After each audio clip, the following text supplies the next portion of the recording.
La visualización. Ok.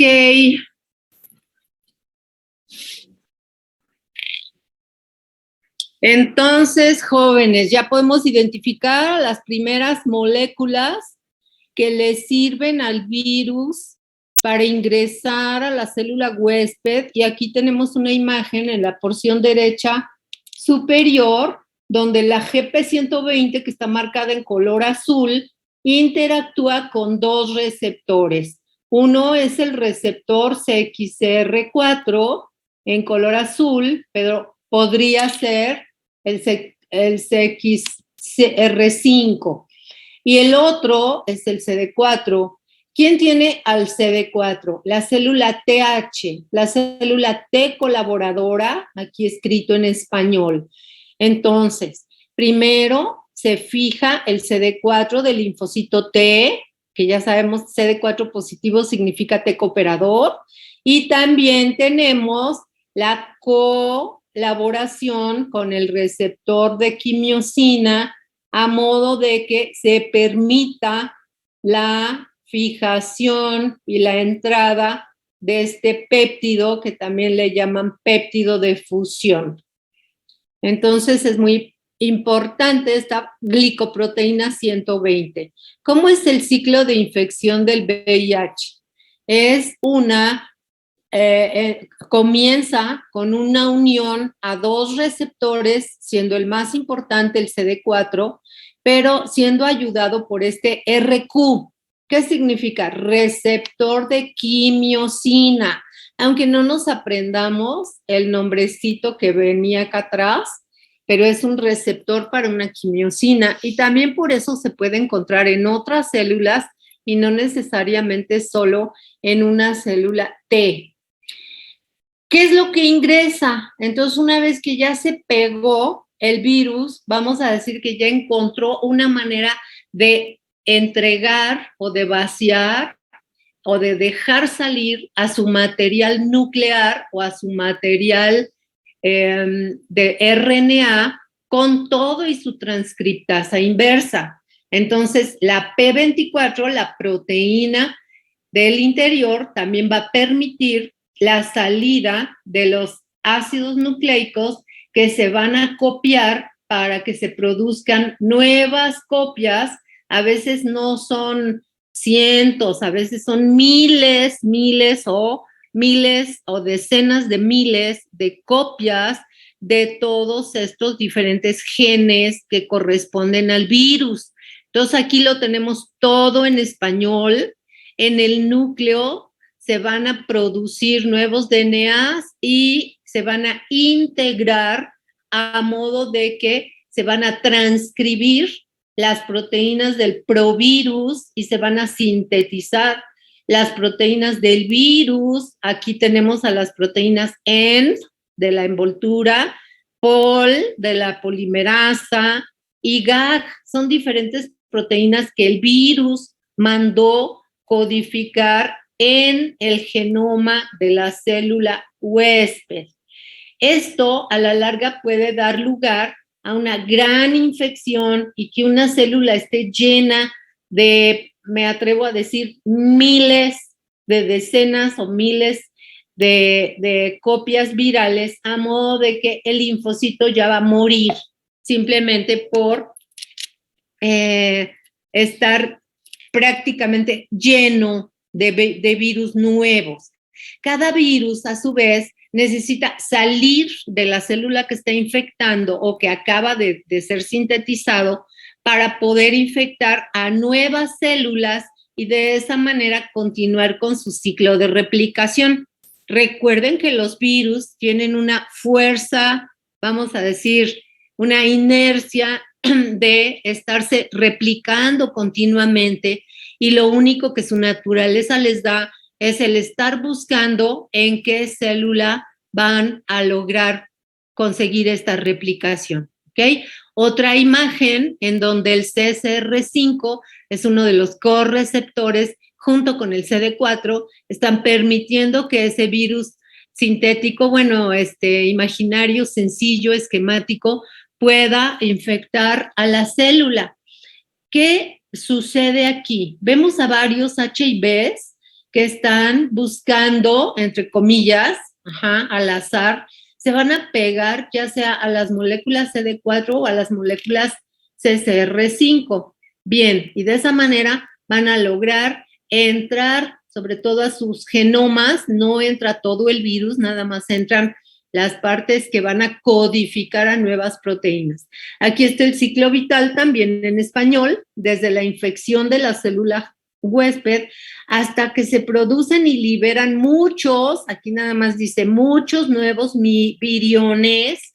Yo le puse la cantidad de a lo mejor decenas de miles por célula. ¿Ya vieron ustedes cuántos virus eran capaces de apenas empezar a infectar? Ahora imagínense cuántos miles, probablemente millones de virus se pueden producir en cada célula, ¿ok? Y aquí vemos cómo el genoma del virus entra y cómo se insertan esos genes como ADN provírico del del VIH, perdón. Así, entonces, como se empiezan las proteínas del VIH, se empiezan a integrar hacia el lado derecho hasta formar la estructura nuclear del VIH, el conito que teníamos, y otra vez se envuelve con las GP120 y GP41 a modo de que salen viriones nuevos. Pero no todos los viriones salen de la célula, hay muchos que se van a quedar adentro de la célula. Y algunos van a durar más tiempo, así como aletargados, varía.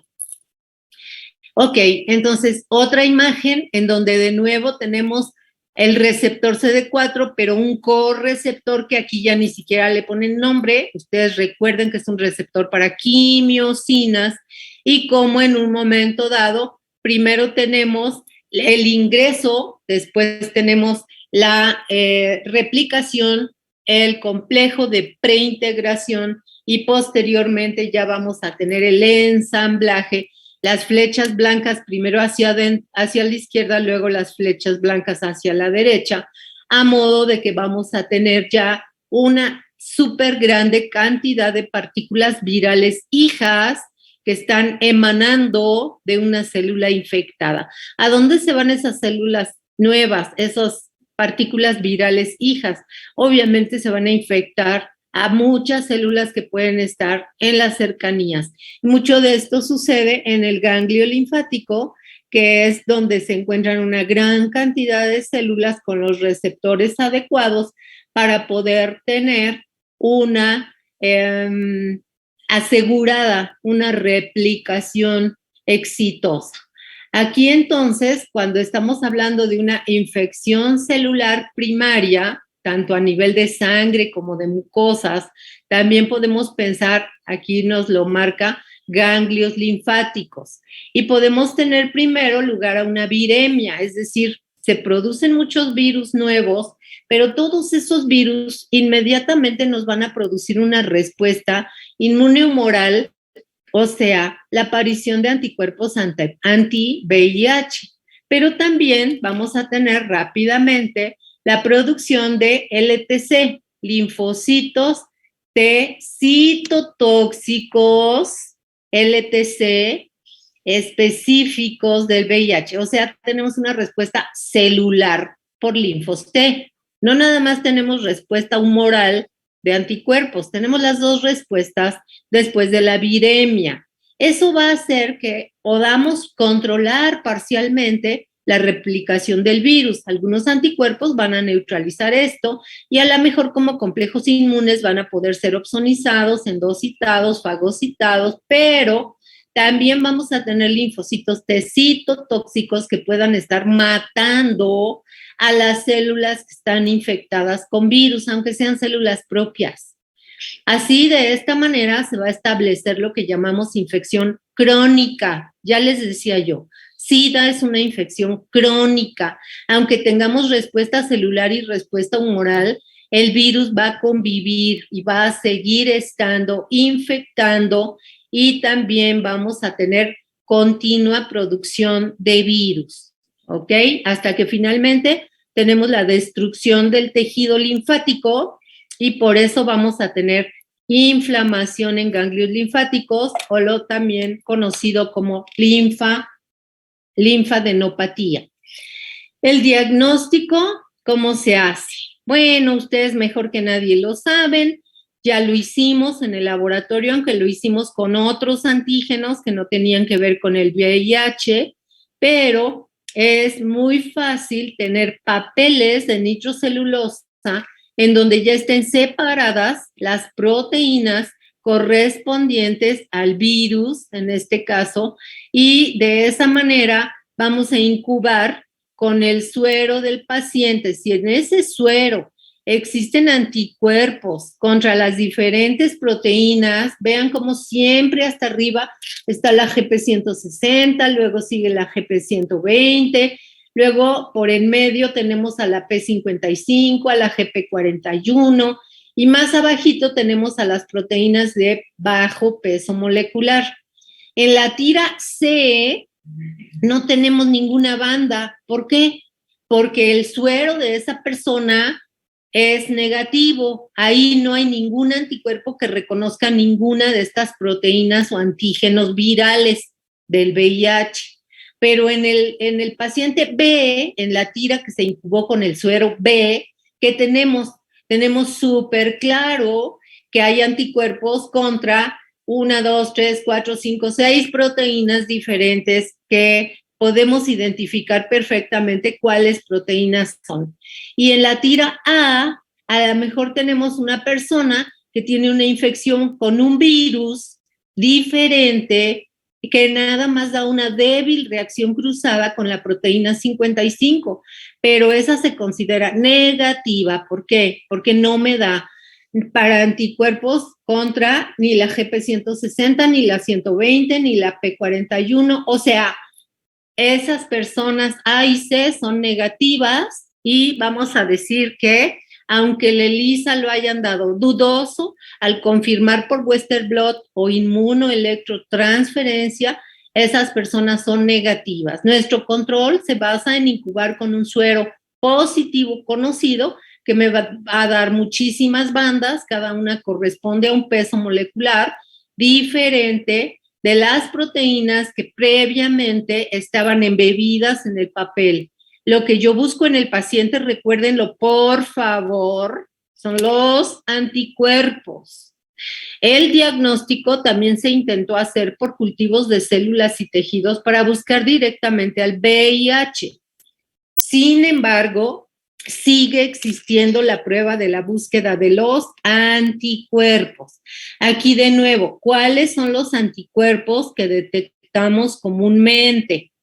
Los anti-GP160, 120, 41 y 24. Esos 4 son los que les pongo en color verde, resaltados, y que tienen que ver con los que se ven en la tira del paciente B, del suero del paciente B. Todos los papeles tienen todas estas proteínas, pero no se van a revelar, no se van a detectar, no se van a teñir si no hay anticuerpos, ¿de acuerdo? Entonces, ¿qué me representa cada proteína? La glicoproteína de la cápside exterior, la P66, la transcriptasa reversa de la polimerasa. No hacemos los humanos normalmente anticuerpos contra la transcriptasa reversa, porque se parecen mucho las enzimas a enzimas que podemos tener también nosotros. Entonces, el P55 es un precursor de proteínas de nucleoide que puede estar presente en otras infecciones virales y que a veces también pueden ser de retrovirus, ¿ok? Pero sí son especialmente importantes los verdes marcados con un asterisco, ¿ok? La glicoproteína transmembranal de la cubierta y la proteína central de la nucleocápside del virión. Entonces nos vamos aprendiendo estos nombrecitos que de todas maneras en virología ustedes los van a volver a revisar. Aquí otra vez otro esquema diferente, pero en español transcriptosa, está equivocado, obvio. Transcriptasa inversa es una enzima que ayuda a que pase de RNA, el RNA viral que trae este virus, rápidamente se va a transcribir a DNA, pero una vez que ya estén en el interior de la célula huésped. Y aquí de nuevo se representa, aparte de las tiras de RNA, también a la enzima en color azul del lado derecho. ¿Cómo es la respuesta humoral y celular? Siempre vamos a tener, sobre todo al inicio de la infección por HIV, siempre vamos a tener estimulación tanto de linfos T como de linfos B.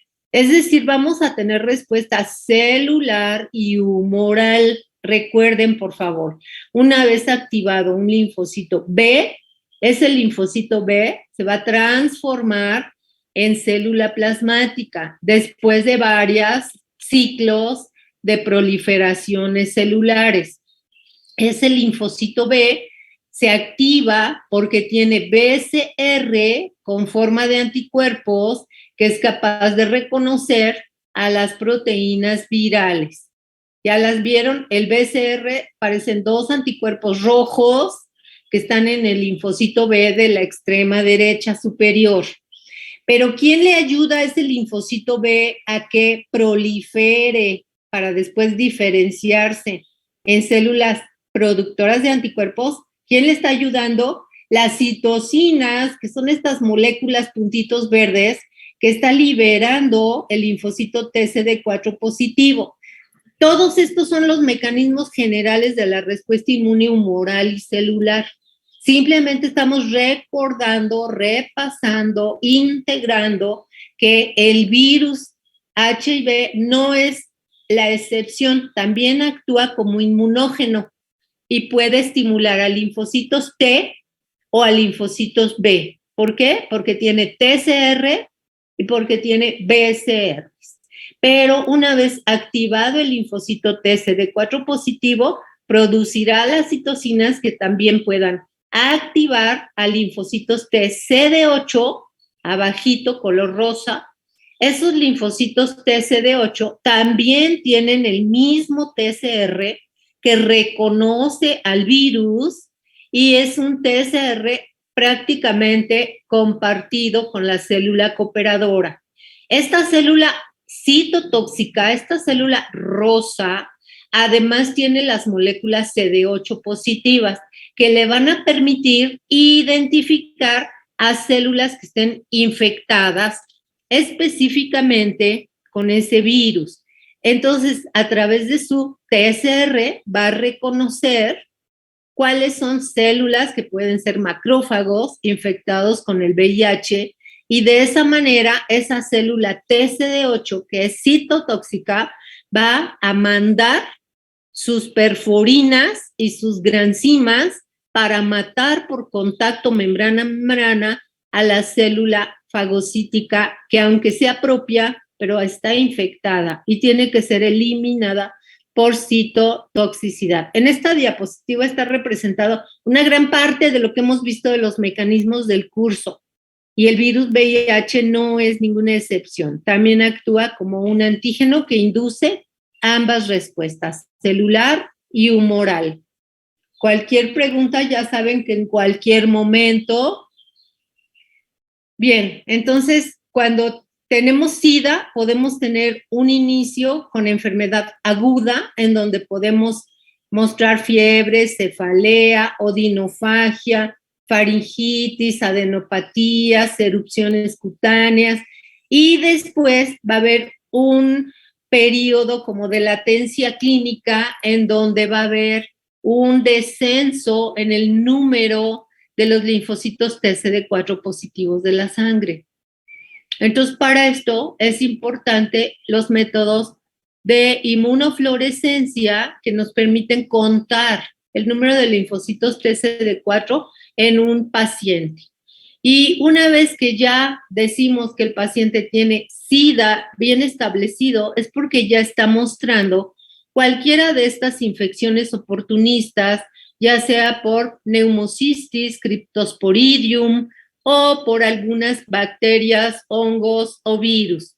Aquí hay un error, mis queridos QVPs, sean por favor atentos a que el toxoplasma no es una bacteria. el toxoplasma va arriba con los protozoarios, y en las bacterias nada más va desde Mycobacterium, Nocardia, Salmonella, ¿ok? El toxoplasma es un protozoario, hongos, cándida, Cryptococcus, etcétera, etcétera, lo demás está bien. Entonces, es una persona que se va a poder estar infectando con un chorro de cosas, con virus, hongos, bacterias, protozoarios, y que normalmente son inocuos, que no son patógenos, que son oportunistas. Bien, pero también cuando se establece el SIDA se pueden presentar algunos linfomas, como aquellos linfomas de linfocitos B que se asocian al virus de Epstein-Barr. Este es otro virus, virus de Epstein-Barr. También pueden presentar sarcoma de Kaposi, carcinoma en cuello uterino y otras anomalías como encefalopatías, por ejemplo. Estas diapositivas de cuando se presentan los primeros anticuerpos desde el momento de la infección son gráficas que vienen dando la vuelta a todas las revistas de infección por VIH desde hace 30 años. Aquí en rojo, entonces, vemos los anticuerpos anti-envoltura, son los anticuerpos anti-GP120. Luego tenemos en azul a los anticuerpos anti-P24, que aparecen un poquito después. Abajo tenemos semanas y después ya podemos tener años, ¿ok? Pero lo más importante es cómo cuando hay partículas virales en el suero, no hay anticuerpos todavía. Y cuando aparecen los anticuerpos, ya sea anti-envoltura o anti-P24, lo que tenemos es que bajan la cantidad de partículas virales en el plasma. Hay una correlación inversa, anticuerpos con partículas virales. Y estas mismas imágenes, la de abajo es la misma que acabamos de ver, las partículas virales disminuyen en el plasma, pero eso no quiere decir que disminuyan en el individuo. El individuo puede seguir produciendo partículas virales, sobre todo en el interior de células linfoides, sobre todo de los ganglios linfáticos, y estas partículas virales, vean aquí abajo cómo pueden volver a emerger a los varios años después, cuando los títulos de anticuerpos aparentemente están disminuyendo o por lo menos ya están neutralizados en su mayoría. Pero la más importante ahorita es la diapositiva de arriba, la gráfica de arriba, en donde del lado izquierdo, en las ordenadas, tenemos a los linfocitos TCD4 positivos por milímetro cúbico, que significa linfos TH, cooperadores. El número absoluto por milímetro cúbico mayor de 1000 denota una persona sana. Pero conforme va descendiendo en los puntitos azules, vamos viendo que va progresando la infección con el VIH. Entonces, lo primero que va a suceder con estos linfocitos es que van a empezar a caer en número, aquí en esta gráfica, hasta 500.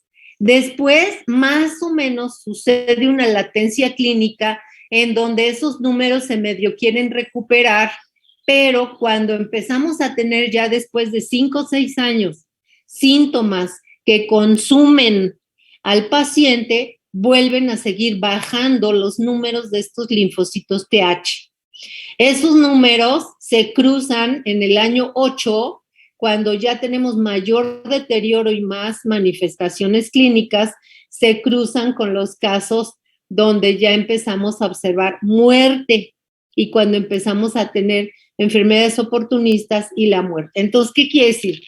Que un linfocito TCD4 no debe de bajar más allá, sobre todo de 400, 300 y 200 números absolutos por milímetro cúbico.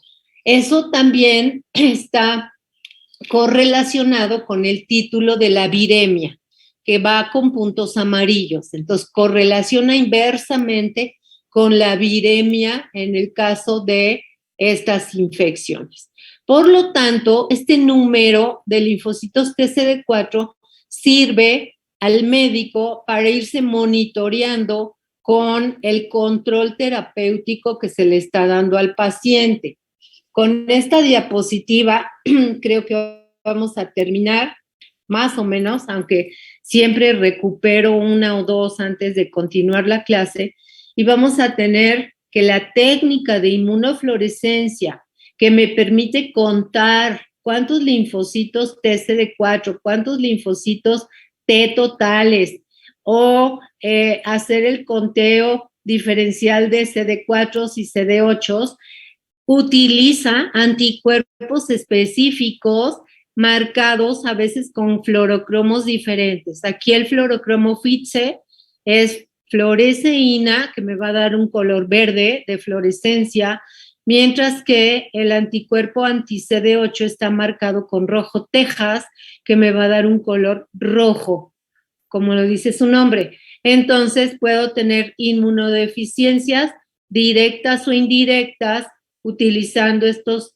fluorocromos que me van a permitir darle coloraciones diferentes a mis poblaciones celulares, a modo de que puedo contar cuántas subpoblaciones de linfocitos T o porcentajes o números absolutos, tanto CD4 como CD8, ¿ok? Entonces, esto es otra vez el establecimiento del virus en los ganglios linfáticos. Se los pongo entre comillas porque ahí es donde se encuentran en mayoría. Los virus no andan circulando, no los encuentro en sangre ni en plasma, pero sí se ha podido observar que en el ganglio linfático podemos encontrar al virus, aunque a veces está en latencia. Aquí en la porción central de la curva vemos la latencia clínica. El virus no se manifiesta, aparenta como que está controlado, pero jamás se va a morir. Ahí va a seguir dándome lugar a enfermedades oportunistas y a la muerte, aumentando el número de copias de RNA viral por cada mililitro de plasma estudiado. Pero aquí en esta diapo aparecen en una banda azul las CTLs, que son los linfocitos T citotóxicos, o sea, CD8 positivos. Estos linfocitos también los puedo contabilizar si utilizo una inmunofluorescencia con anticuerpos anti-CD8. ¿Queda claro?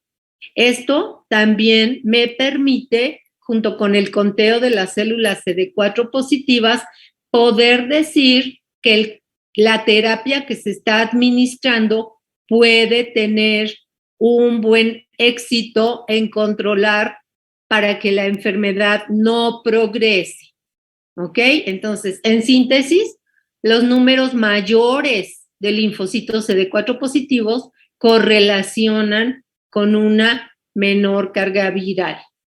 Entonces, estos números de CD4 son importantes y los pide el médico para poder decir si el paciente va bien o va a tener que cambiar su terapia. Aquí lo vamos a dejar, jóvenes, pero me quedo pendiente de cualquier pregunta que me puedan realizar.